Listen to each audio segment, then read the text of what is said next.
This generation, they value authenticity, they value creativity and purpose. We need both security and sharpness of data, but also we need the nuance of our own instincts.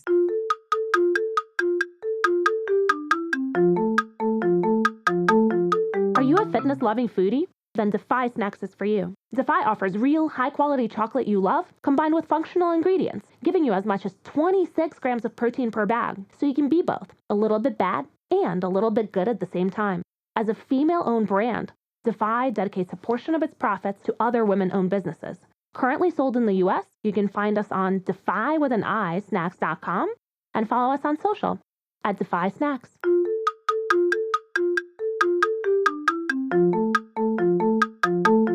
Hello and welcome to the Shiny New Object podcast. My name is Tom Ollerton. I'm the founder of Automated Creative, the creative effectiveness ad tech platform. And this is a weekly podcast about the future of data-driven marketing.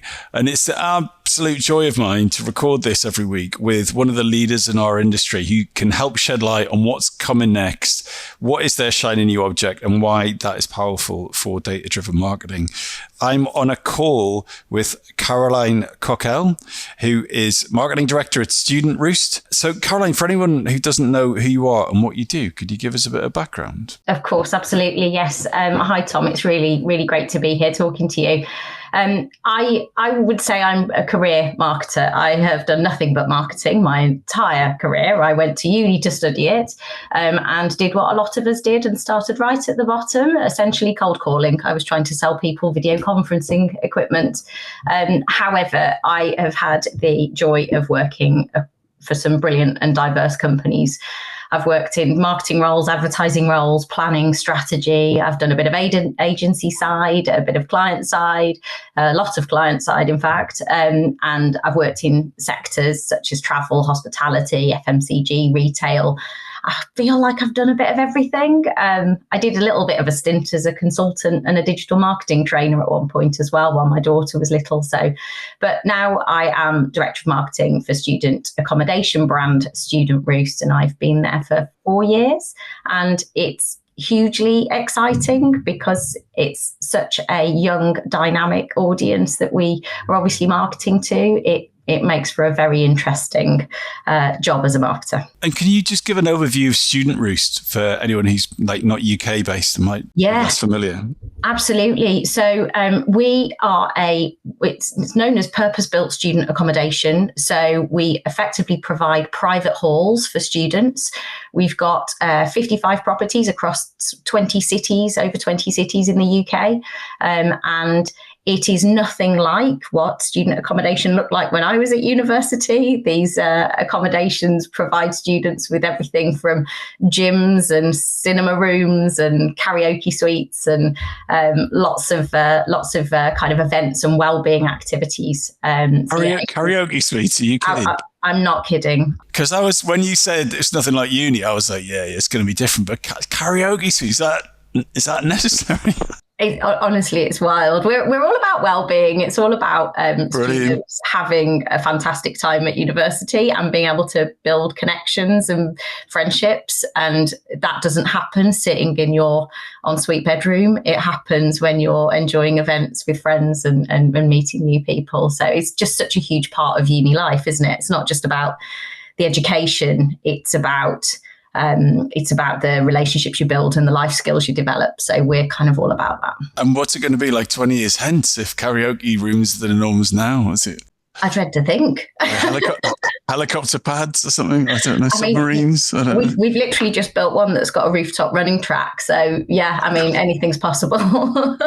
So, and I'm really interested and glad you did that like hardcore phone-based selling bit, because it means that you've got that full understanding of everything from the kind of brand building, top end marketing piece all the way through to the hard line, rejection, dealing with doing that phone stuff. So it's a really interesting and broad career there. But I'm curious to know, with the level of responsibility that you have, there are going to be times when you get overwhelmed. So how do you deal with that? I mean, yeah, absolutely. I think we all get overwhelmed. And I don't even know that it comes with responsibility. I just think it comes with being human sometimes. We are probably not good at saying no all the time. So for me, overwhelm comes from that feeling of really not knowing where to start. So if you've got a very long list of things that you've got to tackle and you're staring at it and have no sense of where to begin, that's where the overwhelm kicks in for me. And I find myself, if I don't tackle it, I just work kind of frantically and jump from task to task, and I end up crawling to the weekend exhausted. And I think we can all relate to that feeling. But actually, it was weirdly becoming a mum that made me realise that there is a much better way. When you're looking at somebody else's overwhelm, and in the mind of a very busy, effervescent 7-year-old, when my daughter's overwhelmed, I know exactly what to tell her to do. And sometimes you've got to turn that on yourself. So the kind of things that it's kind of 3 things really. One is take yourself out of the situation. So when I am feeling overwhelmed, there is no point me just staring at the list trying to figure out where to start and panicking. Take yourself out of the situation, change of scenery, go for a walk, make a drink, go and chat to your partner if you're working from home or whatever that is. Just walk away from it for a bit. And then when you do come back, I think minimize distractions. So it's really important to tune back into what you were trying to achieve. And that's really hard when emails are popping up and Teams is pinging and WhatsApp's going and LinkedIn messages are coming through. We're so available in this day and age with all of the technology.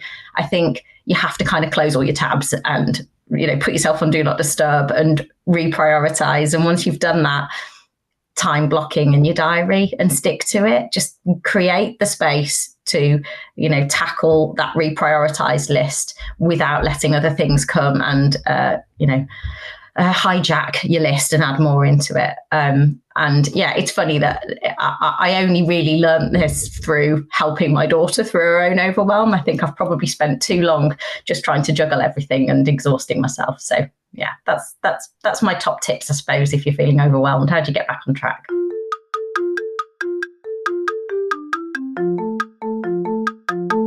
Right. So tell me more about how you do this with your daughter. Like, do you just go, look, just take yourself out of the situation, turn off the Slack, what? Yeah, it's slightly different, isn't it? So my 7-year-old is incredibly full of energy. She has a very, very busy little mind. And she can find it that very difficult just to focus on a task that she doesn't want to do. So that could be getting undressed, or it could be doing her homework, or whatever it might be. And the thing with her is that if I keep pushing, she will just get very overwhelmed and start screaming rather than doing what she needs to do, or she'll just kind of run away from it. And actually, it's that running away that makes me think it's much better to take her out of the situation, do something she enjoys, with the promise that if she does this thing she enjoys for a second, then we'll come back and do what she's been asked. And she's much happier to do it then, because you kind of framed it and given it a little bit of a boundary. So yeah, there's a lot we can learn from our kids. So I wonder if the kid analogy can help with the next question, which is, what is your bit of advice for data-driven marketers that you find yourself sharing most often? Okay, so this, for me, and it actually kind of links a little bit to what I was going to talk about later on as well, is that I think it's about mastering both the art and the science of marketing. I think it simply comes down to making sure that the science of collecting, analysing data, doing the research, creating and testing hypotheses, and you have to balance that with the art that comes with intuition and interpretation and creativity and innovation. I think the challenge with marketing is always that we are dealing with human behaviour, and it is not black and white. There are grey areas, there is nuance. And so to be a better data-driven marketer, I think you have to get as comfortable with that nuance and the art of marketing as you are with the black and white of the data. We can find comfort sometimes in data, but what it doesn't necessarily do is immediately jump out at us with that kind of creativity, or that kind of, there is that grey that we have to somehow find in all of that. So yeah, I think that is the secret to being a better data-driven marketer. Get comfortable with the bits that you can't find in the data too. Brilliant. Okay, so your shiny new object is finding the intersection between data and instinct. So what do you mean by that? Why is that your shiny new object? Okay, so it's something that I am really fascinated by, and I think it's become much more apparent the longer I've worked in this brilliant career we call marketing. So the intersection of data and instinct, it's why the balance is especially critical, particularly now when a lot of us are marketing to much younger generations that are much more savvy. I work for a student accommodation company, as we've established, and my core audience are Gen Z. And I have become painfully aware of two things. One is that I am getting older, and keeping up with this wonderful dynamic audience is getting much harder. And two, when it comes to this generation, they value authenticity, they value creativity and purpose. And I think that we need both the kind of security and sharpness of data, but also we need the nuance of our own instincts. And getting the balance right in that is key. And that's where that art and science comes in that I was talking about a little bit earlier.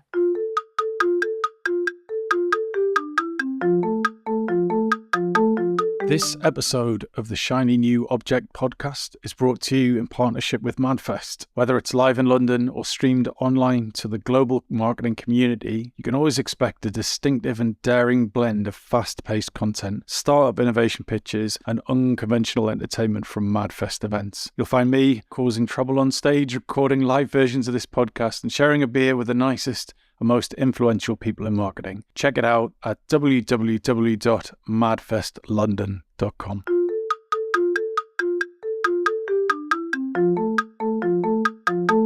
So I love this tension between you yourself getting older and you're dealing with this like endless supply of young people that's getting bigger and bigger, and you've addressed the needs of authenticity and purpose from this audience. So how are you using data and instinct to make sure as you get older and they stay the same age that you are able to deliver your marketing with authenticity and purpose? So that really gets into the kind of practicalities of this idea for me, in that actually we need data to inform authenticity. That is absolutely true.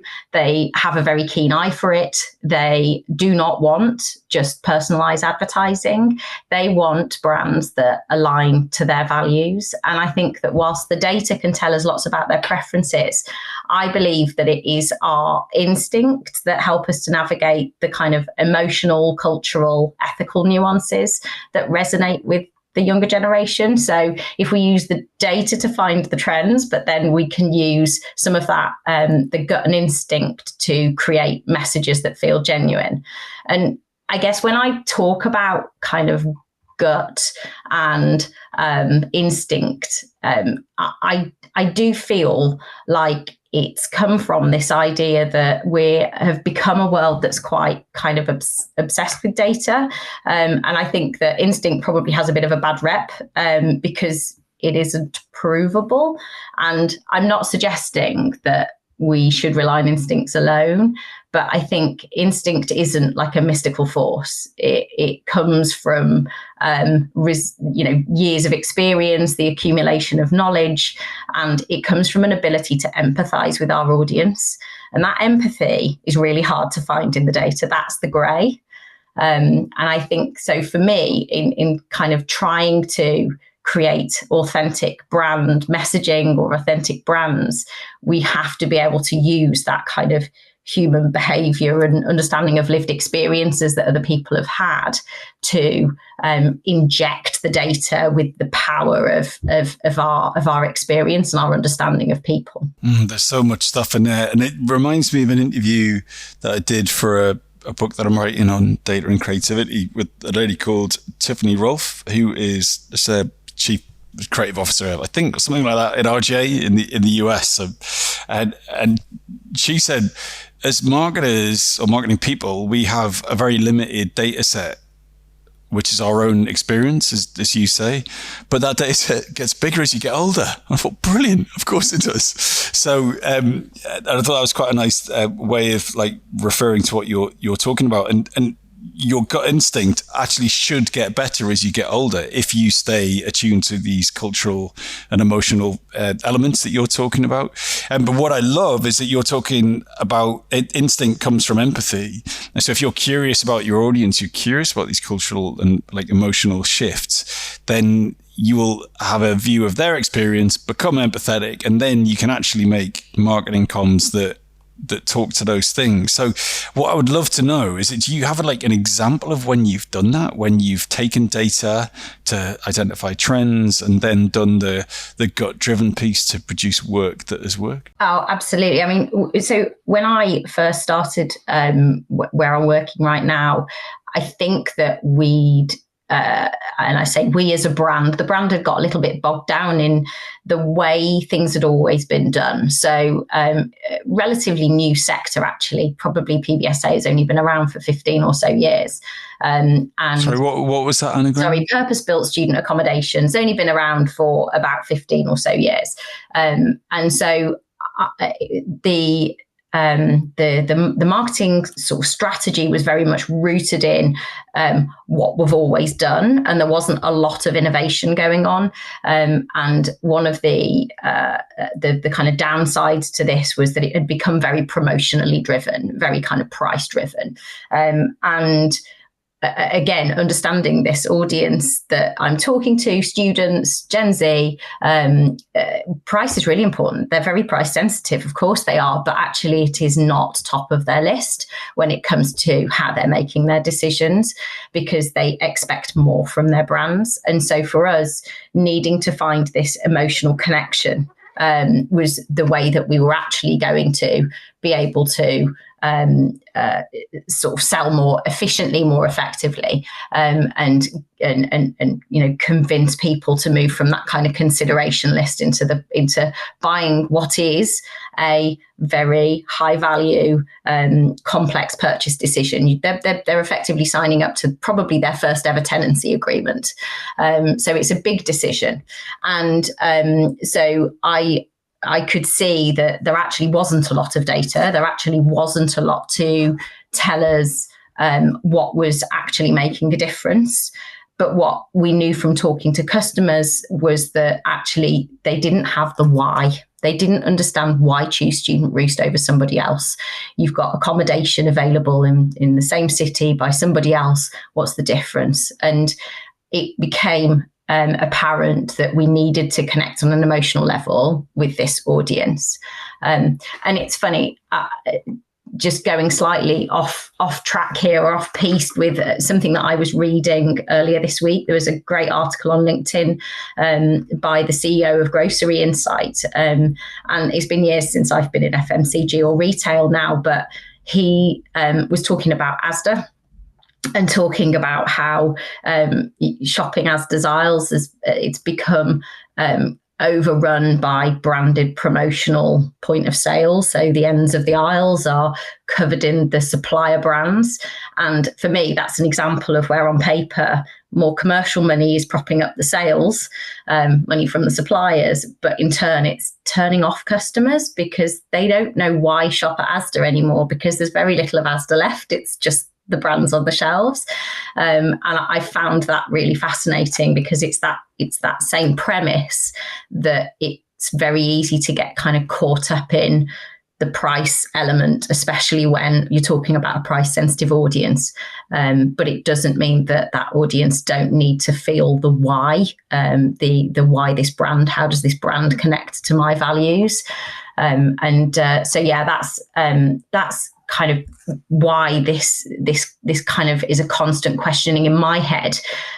How do we always get back to the why, the kind of the purpose, the empathy with the audience? What are the data sets that you use to make sure you're on the right track with your own data-driven marketing? So I'm just curious to know, like as a business, what are the data points that are important to you to make sure you're doing a good job? It's really poignant at the moment, because there is a lot of conversation in my sector, and I'm sure in many other sectors, about the sort of maybe overspending in the bottom of the funnel in kind of Google PPC particularly. And what we found over the last few years is the more that we've invested in our brand, the more that we have invested in communicating through a kind of video first, more emotional advertising approach, and paired that with consideration marketing that kind of takes people on the journey to conversion, the less we need to spend at the bottom of the funnel to actually convert it. So we're spending a lot of time looking at, okay, we're getting lots of people to the website, but are they the right people? What is the quality of that traffic? Are they doing the right things on our website that show us that they have intent? And the more that we have invested in understanding our audience and driving the brand, the lower our CPA becomes. So you've given me some practical examples of where instinct fits in, but given that this is your shiny new object, I would really love to know about any other examples where that data and instinct pieces work really well for you. I think probably the real shining example here is around speed and agility.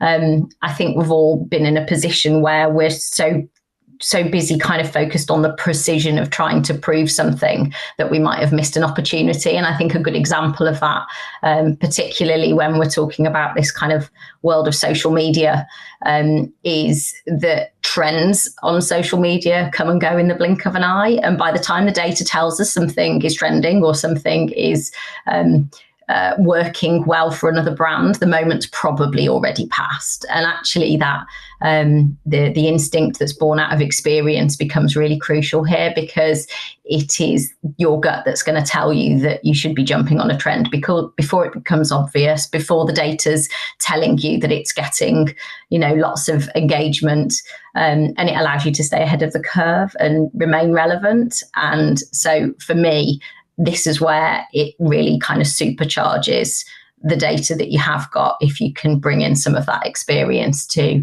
almost be the trend setter rather than the follower.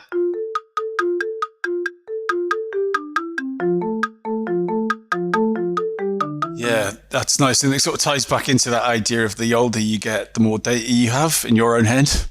Whereas like if you've got a 20-year-old social media person who's like, oh, this is the trend, we've got to jump on it, blah, blah, blah. Whereas with 20 years more experience, might go, well, it is just that, it is a trend, and we don't need to be a late follower of that thing. And as you say, you put it really nicely, set those trends, set those content trends, as opposed to following best practice. Absolutely, that's it. And I think, you do need to listen to your gut. As marketing is a profession that inevitably comes with a certain amount of passion and creativity. And I think that, we should be listening to our instincts. I'm not saying we should be acting on every single one of them, because that's an oversimplification really. But I think listen to your instincts, be ready to back it up with data, and if the data doesn't back it up yet, don't dismiss that gut feel, that intuition, turn it into a hypothesis and test it, because quite often it is born out of the years of experience that you've accumulated. And there's a reason that your gut is telling you that this is something to go after. Brilliant. Well, look, unfortunately, we are at the end of the podcast. I could talk about this all day, but I've got other jobs to do. So if someone wants to get in touch with you about intuition and data or anything else that we've talked about today, parenting tips perhaps, where's a good place to reach out to you, and what makes a message that you will actually respond to? Oh, do reach out to me on LinkedIn for sure. I am always interested in connecting with other marketers, people that are interested in marketing as an art and a science. So I think, sorry, that was probably not a great answer. What was wrong with that? That's great. Brilliant. Okay. Well, we'll unfortunately have to leave it there, and we will see you all next week. Thanks very much.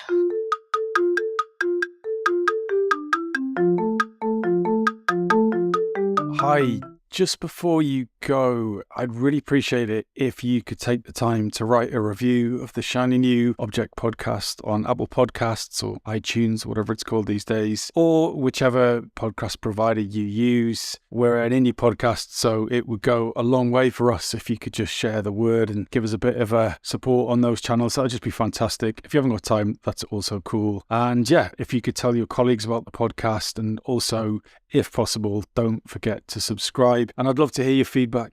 If you'd like to speak on the podcast or be a guest, or you think I'm asking the wrong questions, anything, I'd be super interested to hear what you think. So please email me at tom@automatedcreative.net. That's TOM at, I'm not going to bother spelling it. Anyway, you'll work it out. Thanks so much.